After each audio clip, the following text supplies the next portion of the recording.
Palestine! Long live Palestine! Don't touch me! Get back! I will keep shouting and your favor acompañeno! Don't you see what's happening? The people of Palestine, our Gaza, is turning into rubble. ফিলিস্তিনের মানুষকে এত কষ্ট কেন দিচ্ছ? আসলে এমন বিশ্ব তারকা হয়েও যে মুসলমানের পাশে দাঁড়ালো, আসলে এমন মনের মানুষ খ্রিস্টান ধর্মে জন্মগ্রহণ করলেও তার মনটা কিন্তু মুসলমান দিকে টানে।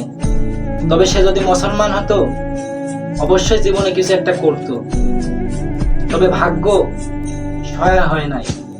আর ফিলিস্তিনের পক্ষ নিয়ে কেউ কথা না বললেও ইরান দেশটা কিন্তু আমাদের পাশে দাঁড়িয়েছিল। আর এই ফিলিস্তিনের পক্ষ নিয়ে কথা বলেছে ক্রিস্টিয়ানো রোনাল্ডো। অনেক বড় বড় তারকারা খেলোয়াড় আছে, কিন্তু তারা তো ফিলিস্তিনের পক্ষ নিয়ে কোনো কথা বললো না। একমাত্র ক্রিস্টিয়ানো রোনাল্ডো মনেই টানলো। আসলে ক্রিস্টিয়ানো রোনাল্ডো খ্রিস্টান হতে পারে, কিন্তু তার মনটা সত্যকারের মুসলমান। তবে আমার মনে হয় কি ক্রিস্টিয়ানো রোনাল্ডো খুব শীঘ্রই মুসলমান ধর্মে যোগদান করবেন ইনশাআল্লাহ। আর এত বড় একটা বিশ্ব তারকা এমনি এমনি হয় নাই, তার মনটাও অনেক সুন্দর, সে মানুষটাও অনেক সুন্দর।